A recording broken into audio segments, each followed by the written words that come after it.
Hattiesburg, Mississippi. We're here at ASDIN 2025 in Grapevine, Texas. Dalia Dawood from Riverside, California, and we have the pleasure of interviewing one of our international attendees. Please introduce yourself. Thank you.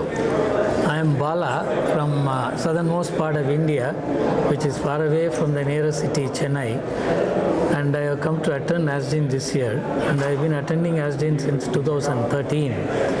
I am an interventional nephrologist doing my work in a private setup. I am not in the government service. And I got into interventional nephrology not by intention, but by, not by choice, but when I started my practice in 1992, there was hardly anything available in my place, nobody to help me, no surgeons, not even dialysis was there, so everything I had to start from scratch.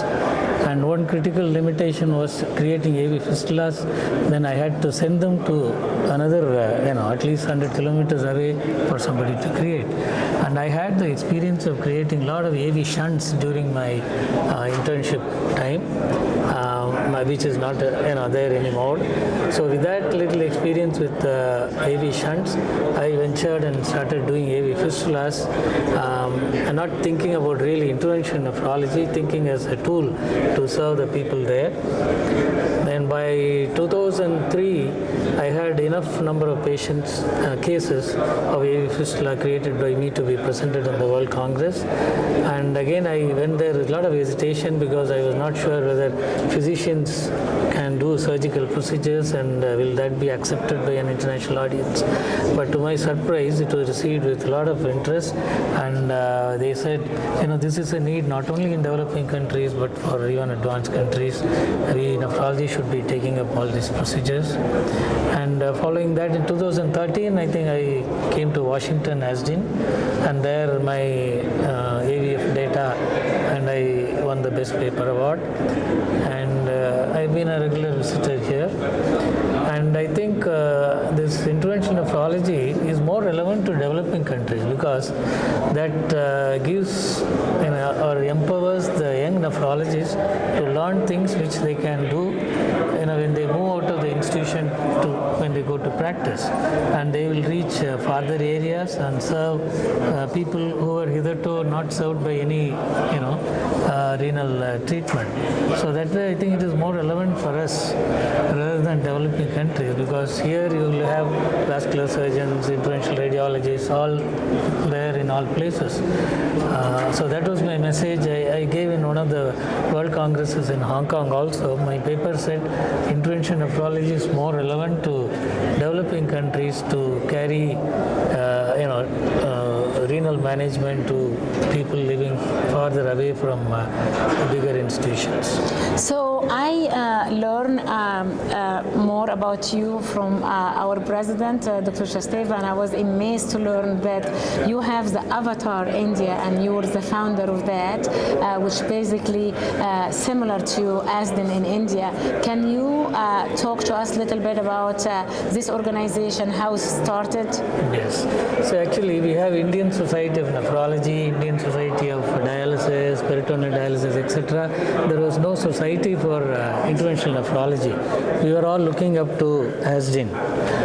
Then Avatar was a foundation by a group of doctors in Delhi, and they were conducting yearly programs, predominantly attracting faculty from ASDIN, and it used to be a very grand show and very good quality work. But not all Indian nephrologists were able to attend that because it was a private affair which used to cost money, and plus they were not able to practice immediately those procedures when they come back after the conference because there was no continuing help for them. So that is where we needed a society for ourselves. Then we wanted to continue the name of Avatar, and we call it now Avatar India. So now there are more than 700 members in that, and to make it more reachable and more continuous and lively, we formed a group called Inform. Yes, I learned about that. I heard that you become creative during the COVID. That was inspiring. Like during the COVID time, you wanted this to where you cannot have personal well as attendance. So please, please let us tell us more about that. So I told you I am from away from most of the bigger institutions. So sitting there during COVID time, I thought about it and started this interventional nephrology forum, or an informal group of nephrologists discussing interventions, and that took the imagination of younger nephrologists who are the ones who are interested in interventions. And so this is an ongoing discussion group. Any day anybody can post in their problems and get answers.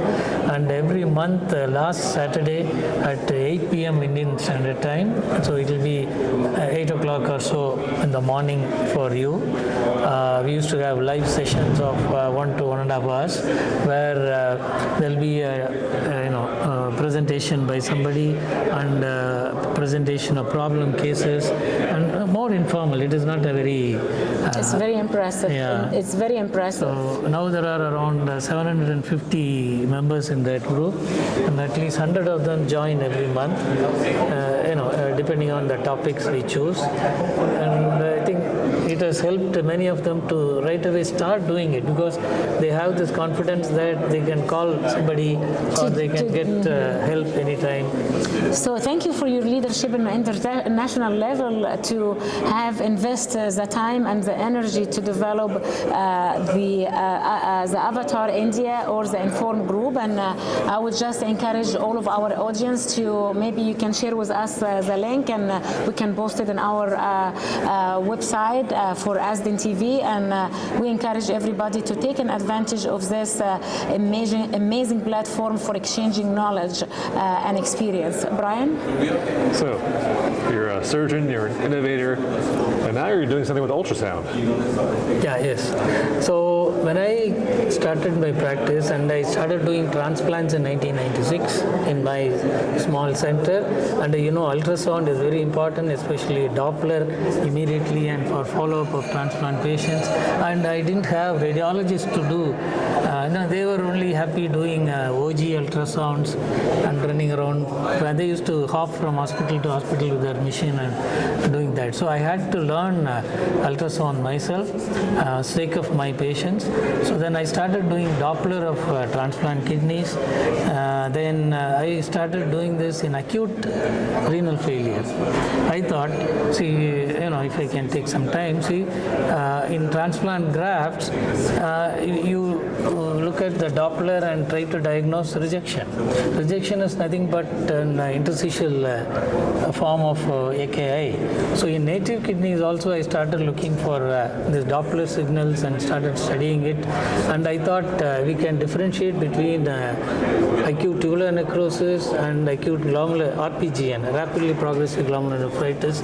When RPGN case with a creatinine of 6-7 would have near normal looking Doppler pattern, whereas an ATN or ATI will have a very high resistive index. So this I extrapolated from transplant kidneys to native kidneys. And in transplant kidneys, then I got facility of doing elastography and contrast ultrasound. Wow. My hypothesis is that rejection is a situation where the kidney becomes swollen and hardened by interstitial infiltration of lymphocytes.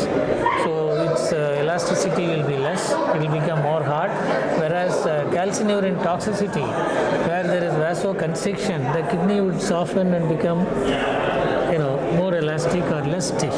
So I was trying to use that with elastography, and doing elastography for transplant kidney is easy because it is superficially placed, unlike in native kidneys. Then when I got hold of this contrast ultrasound, which can give you objective evidence of tissue perfusion, now I am trying to look at what happens in graft dysfunction.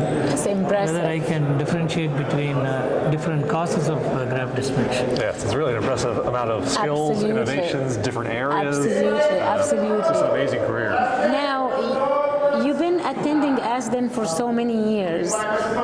and I'm quite sure you have seen some changes over the years, and I would like to know what is your observation, how ASDIN meeting has changed and progressed over the years? Yeah.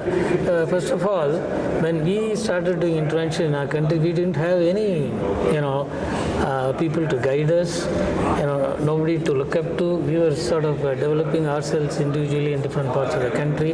That was the time ASDIN was really the point of place where we were looking up for advice, and they were many of your members used to visit to this avatar meeting and give us lectures, and even in this informed group, I have had many of your ASDIN members joining the monthly meeting and giving lectures and guiding our people, and to forming a society and trying to get accreditation for the members. For all this, the precedence is only in ASDIN for the whole world. So, we try to emulate ASDIN, and now we have our society. It's amazing to see how ASDIN has impacted other international interventionists to create, and it's an honor to hear that you looked what ASDIN did and you tried to do replicate what ASDIN did. So thank you so much for sharing that experience. Now, that's bring me to another question.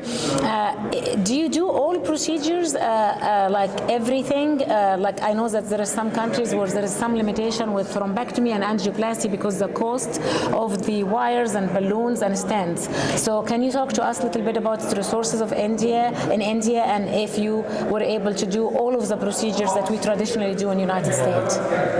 Yeah, the cath lab interventions are also being picked up by more and more nephrologists in our country. There the limitation is entry into cath lab. See, it is kept close to cardiologists and interventional radiologists, and cath lab entry is difficult even now in India. For nephrologists? For nephrologists. Okay. So the resources are there, balloons and stents and everything, but it's only for cardiologists. And So, but there are institutions now, they have allowed nephrologists and they give very limited slots, but they are getting it around by getting C-arms, which are not very costly. Fluoroscopy C-arms, not regular cath labs, which is affordable by many centers. Then they have their own suite of intervention nephrology where they have the C-arm, and most of the peripheral procedures and even up to central vein, you can get away with an C-arm. So now a lot of cath lab procedures are being done. And I, for one, I was in an hospital where cath lab came when I was a part owner of that hospital, so I got easily into the cath lab, and my comfortness with Dopplers, I was picking up a lot of renal artery stenosis. See, renal artery stenosis is a very controversial area. It is often underdiagnosed. That is my contention. And whether to intervene or not is a very controversial thing. But I feel if you are good at Doppler of native kidneys, nephrologists alone can pick up these cases, because now what happens, cardiologists when doing a cardiac angio, by accident they see a renal artery stenosis and they started stenting, and they got into a lot of bad names because they were doing it for even unnecessary cases. But if nephrologists take the lead, they will know when to look for renal artery stenosis, and if they find whether the Doppler pattern, this parvus tardus pattern in the intrarenal vessels, not only is diagnostic, it is also prognostic. If you have a typical pattern, it is reversible, and it is worthwhile doing. And that's what we call the nephrocentric approach. Yes. That's what we were talking about, that having interventional nephrologists sometime doing this procedure will have this nephrocentric kind of approach. Yes. Brian? So do you have a message that you'd like to share with the members of ASDIN? As she was telling, see, certain areas like transplant, AV fistulas, and renal artery stenosis, I think these are very exemplary areas where the nephrologist has to be the leader. Then only you will get the right cases and choose the right ones and get the better results. Leaving it to others, see, interventional radiologists, and innovations also will come only from nephrologists. Because we are the ones, we know the clinical condition condition of the patient. And as I was telling you, how I am trying with elastography, contrast, I mean, these ideas will not come to a radiologist or a vascular surgeon. So I think we should be very much into interventions, and in all these areas, we should be good at ultrasound, in cath lab procedures, and even limitedly in open thing like putting in the PD catheter and doing fistulas. I think that will do a lot of good, not only for ourselves to be a better physician, but for the patients and for the science of nephrology itself. It is very essential that we take the lead and we spread into all these areas and show interest. Your story of how you started all of this, and now knowing also that you have such a difficulty to get in a setting where you can do this procedure, yet you have developed the avatar in India and the informed group. It's inspiring, and we're honored to have you today in our broadcast. We would like you to look at the camera and to give a statement about ASDIN and the impact of ASDIN in your career to our audience from ASDIN members and around the globe. Yeah, as I told already, ASDIN has been an inspiration not only for nephrologists in US, but all over the world. You have been the innovators, and it has helped many people from other developing countries to emulate you and spread this intervention nephrology around the world. And as I already mentioned, intervention nephrology I would personally feel is more relevant for developing countries rather than developed countries. That way you reach more patients and you empower younger nephrologists. Okay, very good. Thank you so much, Dr. Bala, and it was a great pleasure interviewing you today. Brian? Yes, thank you for your very inspiring career and stories. Thank you. Thank you.